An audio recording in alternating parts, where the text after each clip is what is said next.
तो नमस्कार दोस्तों, स्वागत है आप सभी का स्टडी आईएएस की एक और नई वीडियो में। आज डेट है 12 दिसंबर 2022 और आज के दिन हम लोग कवर करेंगे हमारे इंडियन एक्सप्रेस के कुछ इम्पॉर्टेंट आर्टिकल्स। जो पहला आर्टिकल है दोस्तों, वो रहने वाला है एक आर्ट एग्जीबिशन के बारे में। इंटरनेशनल आर्ट एग्जीबिशन है दोस्तों, जिसका नाम है BNL। ओके, इसके बारे में हम लोग डिस्कस करने वाले हैं। सिग्निफिकेंस देखेंगे इसके, क्या है ये, और आप कह सकते हैं ये कैसे चालू हुआ है, इसकी हिस्ट्री क्या है, ये सब हम डिस्कस करेंगे। दूसरा हमारा आर्टिकल रहेगा कि सेंटर की जो सब्सिडी बिल है उसके बारे में। फूड, फर्टिलाइजर, पेट्रोलियम, इन सब को आप कह सकते हैं जहाँ पे सब्सिडी दी जाती है, इनके ही बारे में हम लोग डिस्कस करने वाले हैं। कुछ डेटाज हैं, कुछ हमारे पास फैक्ट्स हैं, उन सभी को मैं आपके सामने पेश करूंगा और हर एक बात को हम लोग टेबल के थ्रू समझने की कोशिश करेंगे, जिससे कि आपको बहुत आसानी होगी और आप लोग के लिए वीडियो अंडरस्टैंडेबल रहेगी। ओके दोस्तों, तो ये सारी बात को ध्यान में रखते हुए आज की वीडियो को स्टार्ट करते हैं और पढ़ते हैं कि करके सभी आर्टिकल्स को। लेकिन उससे पहले मैं आपको बता दूं कि 15 दिसंबर से आप लोग के लिए लक्ष्य बैच जो है वो चालू हो गया है और साथ ही साथ 22 दिसंबर से आपका आरंभ बैच जो है ये भी चालू हो जाएगा। अभी ऑफर अवेलेबल है, 16 दिसंबर तक वैलिड है। आप लोग जाइए, 0% की EMI भी अवेलेबल है आप लोग लिए। 10% का डिस्काउंट भी अगर मिलेगा अगर आप लोग टेस्ट सीरीज खरीदते हैं हमारा कोड यूज़ करके।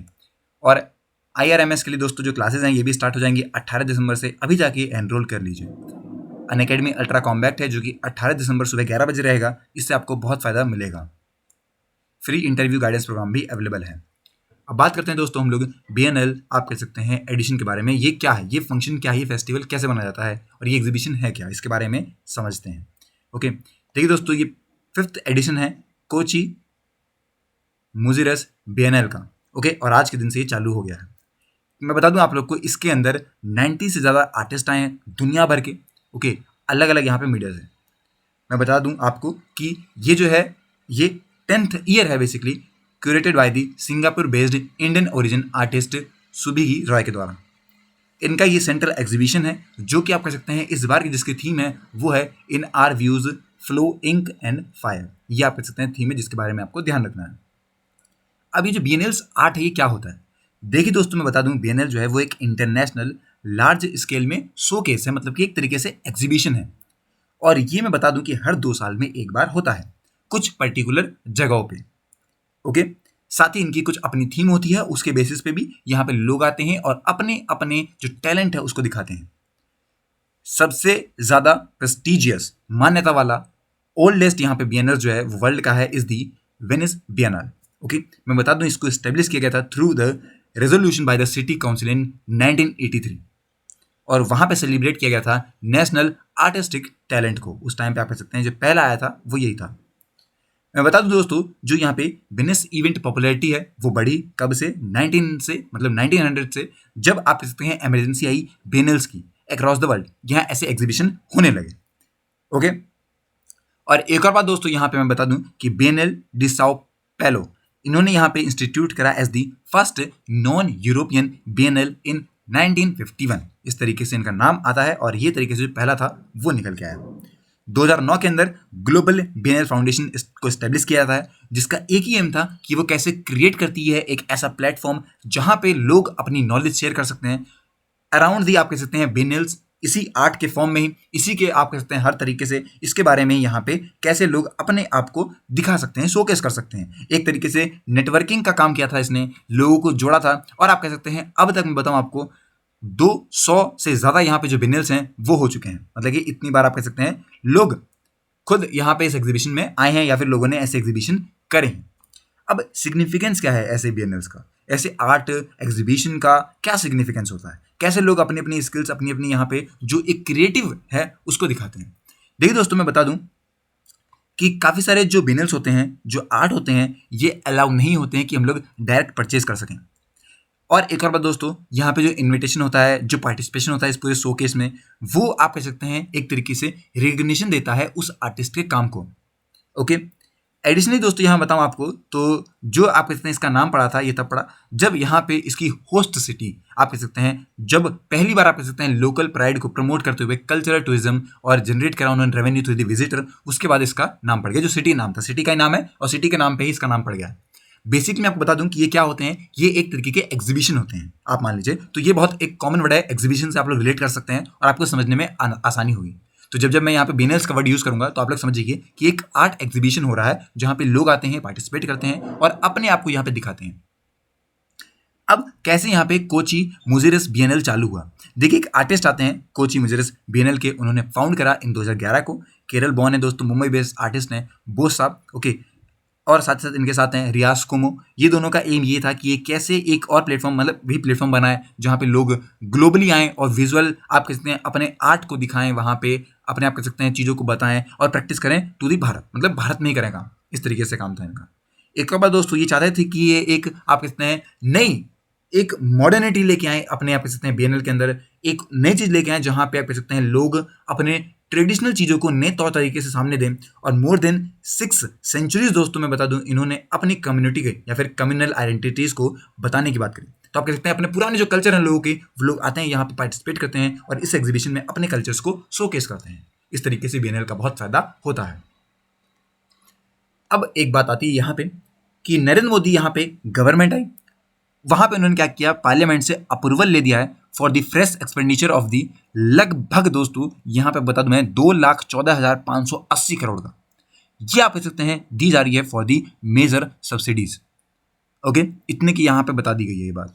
यहां पे जो एक्स्ट्रा सब्सिडी आई है दोस्तों, वो यहां पे ली जाएगी फाइनेंस मिनिस्ट्री के द्वारा, okay, as its first tranche, okay, of the supplementary demand of the grants.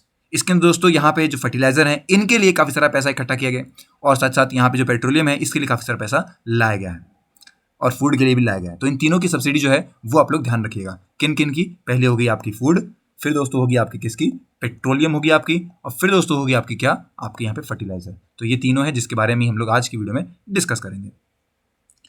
देखिए दोस्तों, यहाँ पे अगर हम टोटल सब्सिडी की बात करें तो टोटल सब्सिडी जो है वो बिल पहुंच चुका है लगभग 5,32,446 करोड़ का। इसमें आप कह सकते हैं फूड के हैं लगभग 2,87,179 करोड़, फर्टिलाइजर का दोस्तों लगभग इतना ही है, और आप लोग पेट्रोलियम का पढ़ सकते हैं। तो नंबर्स हैं जो कि आपको ध्यान रहे नहीं रहे कोई बात नहीं, लेकिन समझ जाइए कि ये बढ़ रहे हैं। इसी बात को ध्यान में रखते हुए दोस्तों 2020-21 से जो सब्सिडी है इसमें थोड़ा सा इंक्रीमेंट आया। जो हमारी यहाँ पर आप कह सकते हैं फाइनेंस मिनिस्टर है निर्मला सीतारमन साहब, उन्होंने यहाँ पे वन टाइम प्रोविजन क्लियर किया for all dues to the Food Corporation of India और फर्टिलाइजर कंपनीज के लिए। अभी दोस्तों आप कह सकते हैं जो पूरा फंडिंग है ये थोड़ी अलग हो रही है। यहाँ पे वन टाइम फोर्स्ड किया जा रहा है कि वो लोग बोरो करें विद दी एफसीआई एक बार में और लोन लें from the national saving small saving fund से, ओके। वो भी इंटरेस्ट रेट कितना है उसका, उनका इंटरेस्ट रहेगा 7.4 से लेके 8.8% तक, क्योंकि अगर आप लोग को कोई भी सामान खरीदना है, if you are a company, if you are a organisation, then you have to be some money. तो उसके लिए यहाँ पे इन्होंने भी अपनी तरफ से ये सुविधा बताई है। अब देखिए दोस्तों, इन्होंने यहाँ पे एक एक्सरसाइज के साथ लेके आए हैं जहाँ पे सेंटर जो है वो अपने एक्सपेंडिचर को बता रही है, साथ साथ वो ट्रांसफर करती है अपने बैलेंस शीट को ऑफ एफसीआई और फर्टिलाइजर फर्म्स के साथ, ओके, जहाँ पे उन्होंने इन सभी सब्सिडीज के बारे में बात करी। अब चीज़ें अलग कैसी है या चीज़ें अलग कैसे होंगी 2022-23 के लिए? देखिए दोस्तों, यहाँ पे ओवर शूटिंग आती है सब्सिडीज़ की, दोनों ही 2022 और 21 वाले महीने में, जहाँ पे जो बजट है दोस्तों वो आप कह सकते हैं बढ़ गया थोड़ा सा, ओके, थोड़ा नहीं वैसे काफ़ी बढ़ गया।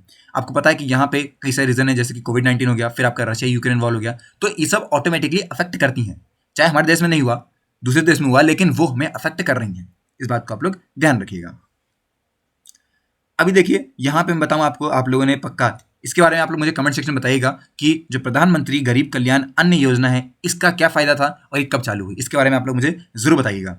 अब एक बात और बताना चाहूंगा मैं आपको कि जो लेटर था बेसिकली उसे इंप्लीमेंट किया गया फॉर दी 8 मंथ, अप्रैल से लेके नवंबर तक, और एक और बात 11 महीने के लाया गया 2021 के अंदर, और अब की बार 2022 की बात करें तो इस वाले आप कह सकते हैं फिस्कल ईयर में इसमें लेके आ गया अप्रैल से दिसंबर में, ओके। फर्टिलाइजर और पेट्रोलियम जो है वो हायर सब्सिडी के साथ हमें आगे जाते हुए दिखाई देते हैं, और साथ साथ जो इनके ग्लोबल प्राइसेस हैं उनमें भी थोड़ी दिक्कत आई है। सितंबर अक्टूबर 2021 जो है दोस्तों उसकी बात करें, उसके बाद दोस्तों जैसे ही रशियन इन्वेजन आया यूक्रेन के बाद, मोदी गवर्नमेंट ने दोस्तों आप कह सकते हैं काम किए फार्मर के लिए, कंज्यूमर के लिए बात हुई फ्रॉम द स्टॉक, ये आप कह सकते हैं ये सब चीज़ें हमें देखने को मिली है। मैक्सिमम रिटेल प्राइस जो है दोस्तों उसमें यूरिया का जो है उसे बढ़ाया नहीं गया, साथ ही दोस्तों यहाँ पे अलाउ किया गया, मतलब अलाउ नहीं किया गया फॉर डी अमोनियम फॉस्फेट के लिए, क्योंकि ये आप कह सकते हैं काफ़ी बड़ी चीज़ है हमारे लिए। जो इंडिया में फर्टिलाइजर चलता है ना, वो सबसे ज़्यादा कौन सा चलता है, वो आपका चलता है डी अमोनियम फॉस्फेट। एक और बात दोस्तों, यहाँ पे आप कह सकते हैं जो फार्मर हैं, जो कंज्यूमर हैं, उनके लिए यहाँ पे थोड़ी बहुत कंपनसेटिंग फर्टिलाइजर और ऑयल मार्केटिंग कंपनीज की बात आती है। उन्होंने यहाँ पे सेल किए हैं आप कह सकते हैं बिलो कॉस्ट और अंडर रिकवरीज के साथ, ओके। अब क्या पर्सपेक्टिव हमें देखने को मिलता है आगे अपकमिंग ईयर के अंदर, मतलब कि आगे आने वाले सालों में क्या हमें चीज़ें देखने को मिलती है। कुछ रिलीफ आ सकता है, हो सकता है तीनों ही एफ मतलब फूड, फ्यूल और फर्टिलाइजर के अंदर हमें थोड़ा सा आप कह सकते हैं रिलीफ मिल सकता है। मोदी गवर्नमेंट दोस्तों आप कह सकते हैं कहीं ना कहीं एक्सटेंड करेगी अपनी PMJKY आप कहते हैं दिसंबर के बाद भी। स्टेट इलेक्शन है दोस्तों त्रिपुरा, मेघालय, नागालैंड के अंदर फरवरी मार्च तक। ओके, तो हो सकता है यहाँ पे कह सकते हैं कुछ ना कुछ चीज़ें ना चलें, पर आप कहते हैं जो काफ़ी बड़े बड़े हो गए आपके कर्नाटका उसमें मई में चालू हो जाएगा, राजस्थान, मध्य प्रदेश, छत्तीसगढ़, तेलंगाना वो नवंबर दिसंबर में है, और ये चलने वाला है पिछले अगले साल बेसिकली। पब्लिक राइस दोस्तों और यहाँ पे जो वीट है इसके स्टॉक की बात करी गई है, जो कि नवंबर 1 तक आप कह सकते हैं था 55.31 मिलियन टन का। ओके, और ये लोएस्ट है फॉर दी आप कहते हैं 5 सालों में सबसे कम इस बार है। यहाँ पे आप कह सकते हैं थोड़ा सा एक्सटेंशन रहेगा फ्री गेन स्कीम का, उससे भी फायदा रहने वाला है। फ्यूल की बात करें तो इंटरनेशनल जो प्राइस हैं पेट्रोल वगैरह के, सिंगापुर गैसोलीन हो गया और डीजल में अरब गल्फ गैसोलीन हो गया, ये आप कह सकते हैं थोड़ी इनमें कमी आई है। और साथ ही जून 2022 में दोस्तों जो एवरेज पीक था वो लगभग पहुंच गया 148.82 से लेके 170.92 पर बैरल तक। ओके, ये बातें पता लगी हमें बेसिकली। OMSC जो है दोस्तों उसने यहाँ पे चालू किया आप कह सकते हैं पैसे की बात, जहाँ पे बात आती है कि कहीं ना कहीं ये लोग सब्सिडी की बात कर रहे हैं, जो कि हमारी सब्सिडी है 24,943 की, इसकी इतने करोड़ की यहाँ पे सब्सिडी की अथॉराइजेशन बात करी इन्होंने, और साथ साथ इन्होंने सप्लीमेंट्री डिमांड भी कर दिया है। ओके, ये सब हमें चीज़ें देखने को मिलती हैं। जितने हमारे यहाँ पे आप कह सकते हैं डोमेस्टिक LPG ऑपरेशंस हो गए पेट्रोलियम और डीजल को छोड़ के, इनके अलावा यहाँ पे इनमें सप्लीमेंट्री डिमांड की बात करी गई है। जो करंट प्राइस दोस्तों वो है लगभग यहाँ पे 1899.37 पर million metric British thermal unit का, वो भी आप कह सकते हैं कहीं ना कहीं ट्रांसलेट होते हुए दिखाई देती है। अगर आप बात करें तो 2110 मान सकते हैं आप लोग लेके आता है और नेट कैलोरीफिक वैल्यू पे भी। ओके, साथ ही दोस्तों मैं आपको एक और बात यहाँ बताना चाहूँगा कि यहाँ पे कहीं ना कहीं जो एड है, जो हेल्पिंग है, उसमें वीक हमें देखने को मिलता है ग्लोबल क्रूड प्राइस पे। जो US डॉलर है दोस्तों ये भी आप कह सकते हैं हमें थोड़ा हाई देखने को मिला सितंबर में, और साथ साथ जो लैंडेड प्राइस है इंपोर्टेड फर्टिलाइजर का वो भी कम हुआ है। तो ये सारी बातें हमें पता लगती हैं। अब जो ओवरऑल सब्सिडी सेविंग है उसके बारे में मैं आपको थोड़ी बातें बता दूं। ओके, जो फूड सब्सिडी है दोस्तों वो आप कह सकते हैं हमें आगे फिस्कल में देखने को मिल सकती है, और ये कंटेन करेंगे लगभग 2 लाख करोड़ के अंदर अंदर की बात। ओके, और साथ साथ कहीं ना कहीं अगर ये सेम नहीं रहते हैं तो ये एक्सटेंड कर जाएंगे आपके लगभग 150,000 करोड़ का पैसा फॉर फर्टिलाइजर और 25,000 का फॉर आप कह सकते हैं लगभग पेट्रोलियम के लिए। ओके, तो इतनी बातें हमें यहाँ देखने को मिलती है। तो हो सकता है कि शायद हमारी जो सब्सिडी सेविंग है ये पहुंच जाए लगभग जो है वो 150,000 करोड़ में। हो सकता है दोस्तों आप कह सकते हैं जो फाइन वगैरह है ये कम हो और बैलेंस लेके आए between the imperatives of the fiscal consolidation और इलेक्ट्रोल पॉलिटिक्स के अंदर। तो ये सारी बातें जो कि हमें पता लगती हैं हमारे सेंटर के सब्सिडी बिल से। आई होप कि आपको समझ में आया होगा कि आखिर किस तरीके से जो पेट्रोलियम, फूड और फर्टिलाइजर है इनके प्राइस बढ़ते हुए जा रहे हैं और कैसे यहाँ पे रिलीफ आ सकता है। अब दोस्तों यहाँ पे हमारा लास्ट यहाँ पे आर्टिकल आता है जो कि बात कर रहा है stake in Turkey's new Syria escalation के बारे में। कुछ वीक बीत चुके हैं दोस्तों टर्किश एयर स्ट्राइक के बाद, जो कि बहुत खतरनाक हुई थी नॉर्दर्न सीरिया में। ओके, कुर्दिश जो फोर्सेज है और इंटरनेशनल जो प्लेयर्स हैं वो चाहते हैं कि कहीं ना कहीं वो आप कह सकते हैं इसको ध्यान से देखें और इस इन्वेजन को सीरियस लें। जो टर्किश प्रेसिडेंट है दोस्तों उन्होंने भी यहाँ पे ये फोन करते हुए बोला कि जो नई लैंड है इनकर्जन वाली वो कहीं ना कहीं कुर्दिश ग्रुप के लिए रहने वाली है और वो दूर करेगी टर्किश सीरियन बॉर्डर को। इस तरीके से इनकी बात आई है। अभी जो रिसेंट डेवलपमेंट हुई दोस्तों रशियन डिप्टी फॉरेन मिनिस्टर के द्वारा, वहाँ पे उन्होंने यहाँ पे टर्की से भी कहा था, बात करी थी उन्होंने जो भी सिचुएशन है सीरिया को लेके वहाँ पे। टर्की चाहता क्या है? टर्की दोस्तों ये देखता है जो कुर्दिश फोर्सेज हैं ये अलॉन्ग हैं उसके बॉर्डर पे विद सीरिया, और ये एक काफ़ी बड़ा खतरा है उनके लिए। वो लॉन्च कर चुके हैं यहाँ पे 3 मेजर मिलिट्री इंकर्जन सिंस 2016 और वो चाहते हैं कि वो कंट्रोल लें आप कहते हैं पूरी उस टेरिटरी के अंदर।